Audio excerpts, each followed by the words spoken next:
Halo semua, kembali lagi di channel ini. Kali ini saya akan membahas film yang berjudul Still Alice. Namun sebelum kita lanjutkan, jangan lupa untuk klik tombol subscribe, like, dan share channel ini agar kalian bisa dapat notifikasi terbaru. Oke, langsung saja kita bahas filmnya. Ini pesta ulang tahun ke-50 Alice yang dirayakan di restoran mewah. Dia ada di sana bersama suaminya dan anak-anaknya.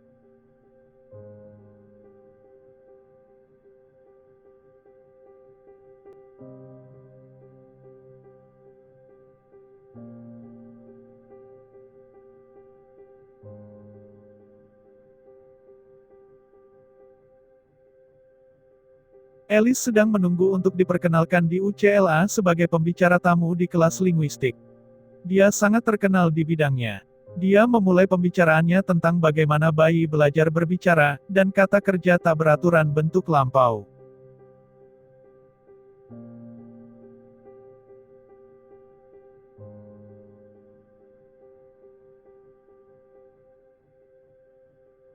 Tiba-tiba, dia lupa apa yang dia katakan dan sepertinya kehilangan akal sehatnya.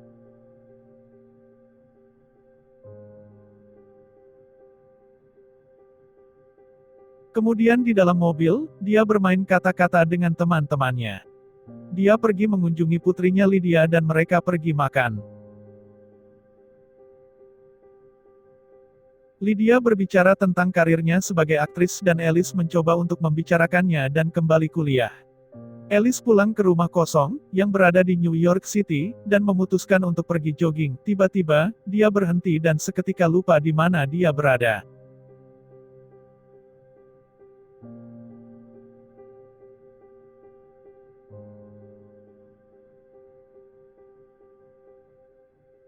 Dia tampak kesal dan mencoba menenangkan diri. Setelah beberapa menit dia ingat di mana dia berada, dia akhirnya pulang ke rumah. Baldwin ada di sana dan dia kesal karena dia membantu mendanai perusahaan teater putri mereka. Alice pergi ke dokter dan memberitahunya tentang masalah ingatannya. Dia melakukan beberapa latihan memori dan bertanya padanya tentang orang tuanya. Dia melakukannya dengan baik kecuali untuk satu tes. Dia pikir dia menderita tumor otak, dan dia memutuskan untuk melakukan MRI pencegahan. Alice ada di rumah untuk menyiapkan makan malam Natal, dan melakukan beberapa latihan memori sendiri. Saat orang datang, dia lupa hal-hal kecil seperti nama perkakas dapur. Saat makan malam, Alice memperkenalkan kembali dirinya kepada pacar putranya Jenny, membuatnya bingung, karena sebelumnya mereka sudah bertemu.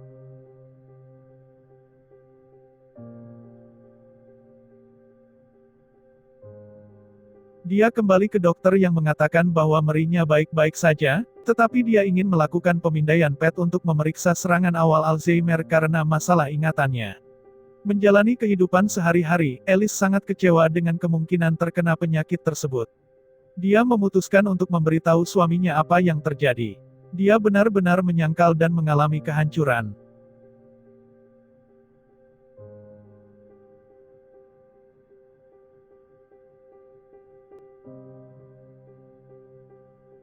Mereka pergi ke ahli saraf bersama, dan dia memberi mereka kabar buruk. Dia ingin mengujinya dan anak-anaknya untuk gen tersebut. Mereka memberitahu anak-anak dan mengikuti ujian. Putri tertuanya, Anna bersikap positif. Dia telah menjalani perawatan kesuburan dan senang bahwa setidaknya mereka dapat menguji gen embrio. Alice duduk bersama bosnya dan membaca ulasan dari murid-muridnya yang mengatakan hal-hal buruk tentang kursusnya. Dia memberitahu atasannya bahwa dia memiliki masalah medis dan berterus terang. Dia ingin tinggal selama mungkin di departemen. Setelah jogging, dia pergi ke Pinkberry untuk membeli yogurt beku sendirian. Ketika dia pulang, John kesal karena dia lupa tentang rencana makan malam yang penting. Dia mengkhawatirkannya. Alice pergi ke panti jompo untuk orang tua penderita Alzheimer dengan alasan mengkhawatirkan orang tuanya. Dia menulis catatan untuk dirinya sendiri di ponselnya dengan pertanyaan dasar seperti siapa nama putri tertuanya, dan kemudian merekam dirinya berbicara sendiri, untuk ditonton nanti, mengatakan pada dirinya sendiri untuk menelan sebotol pil untuk bunuh diri. Di catatan ponsel dikatakan untuk menonton video itu ketika dia tidak bisa lagi menjawab pertanyaan dasar. Dia sekarang harus memakai gelang yang bertuliskan, gangguan memori. Dia dilepaskan dari Columbia. Dia dan John pergi ke rumah pantai mereka. Mereka tertawa dan mengenang kehidupan mereka bersama. Kemudian, dia berlatih menjawab pertanyaan di teleponnya. Dia menjadi semakin pelupa, bertanya kepada John berulang kali tentang kapan dia pergi ke konferensi dan kapan Lydia akan datang. Mereka seharusnya pergi berlari tetapi dia tidak ingat di mana letak kamar mandinya. Dia menangis karena dia tidak lagi ingat di mana dia berada. John harus pergi untuk konferensi sehingga Lydia datang untuk tinggal bersamanya. Alice memberitahu dia daftar hal-hal yang ingin dilihatnya sebelum dia tidak bisa melihatnya lagi, termasuk Lydia yang kuliah. Dia memutuskan untuk membaca salah satu dramanya yang berhubungan dengan AIDS, itu memberi mereka sesuatu untuk dibicarakan. Saat membaca drama, dia menemukan jurnal Lydia dan membacanya, yang mengakibatkan perkelahian. Alice ingat bahwa dia bertengkar dengan Lydia tetapi tidak tahu tentang apa. Lydia meminta maaf padanya karena membentak meskipun Alice tidak tahu apa yang dia bicarakan. Mereka memiliki hati ke hati tentang apa yang Alice alami. Mereka pergi menonton pertunjukannya pada malam berikutnya, dan setelah pertunjukan ketika mereka kembali ke belakang panggung, Alice tidak mengenali Lydia sebagai putrinya. Mereka kembali ke dokter dengan kekhawatiran tentang kecepatannya yang memburuk. Dia memberikan ceramah tentang penyakit kepada Asosiasi Alzheimer yang dapat ditonton keluarganya, yang mengharapkan kesembuhan. John ditawari posisi di Mayo Clinic di Minnesota. Dia ingin suaminya menunda pekerjaannya selama 1 tahun tetapi dia tidak dapat mengambil cuti setahun karena alasan keuangan. Dia juga tidak ingin cuti setahun dan berada di rumah dengan melihat dia memburuk. Dia mencoba menjawab pertanyaan di teleponnya dan tidak bisa lagi mengejar bulan Oktober. Dia bangun di tengah malam dan pergi ke dapur, dan dengan panik mencari teleponnya. Dia mengeluarkan semuanya dari laci dan John menghampirinya. Dia panik karena dia tidak memiliki telepon yang berbunyi setiap pagi pada jam 8 untuk menanyakan pertanyaan kepadanya.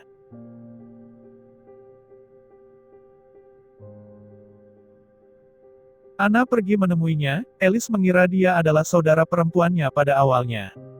John menemukan teleponnya, ada di lemari es dengan nampan es batu. Alice mengira dia hanya mencarinya pada malam sebelumnya tetapi sudah sebulan penuh. Dia tidak ingat bagaimana cara mengikat sepatunya atau apa yang harus dilakukan dengan pasta gigi. John membangunkannya di pagi hari untuk membantunya berpakaian. Mereka pergi menemui Anna di rumah sakit, dia baru saja melahirkan tetapi suaminya takut membiarkan dia menggendong mereka.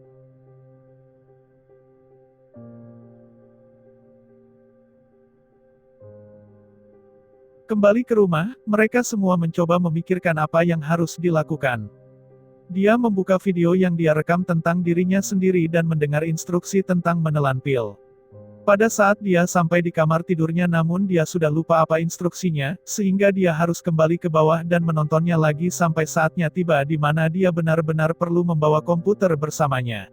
Begitu dia pergi untuk minum pil, Elena tiba dan dia menjatuhkan semuanya, melupakan apa yang bahkan dia lakukan di tempat pertama. John dan Alice memilih Pinkberry, dia tidak ingat rasa apa yang biasa dia pesan dan tidak mengenali Columbia.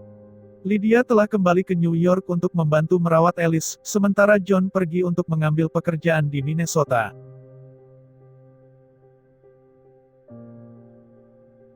Lydia membacakan sebuah cerita untuk Alice atau monolog dari sebuah drama, dan saat dia membacanya, Alice mengingat kembali saat-saat bahagia. Lydia bertanya pada Alice apakah dia tahu tentang sesuatu. Alice tidak dapat berbicara dengan baik lagi, dan bergumam bahwa itu tentang cinta. Mereka berpelukan, namun sangat disayangkan bahwa keadaan Alice tidak bisa membaik. Terima kasih sudah menonton, semoga kalian suka dengan review film kali ini, dan untuk review film tertentu, silahkan komen di bawah. Jangan lupa untuk subscribe agar tidak ketinggalan video selanjutnya.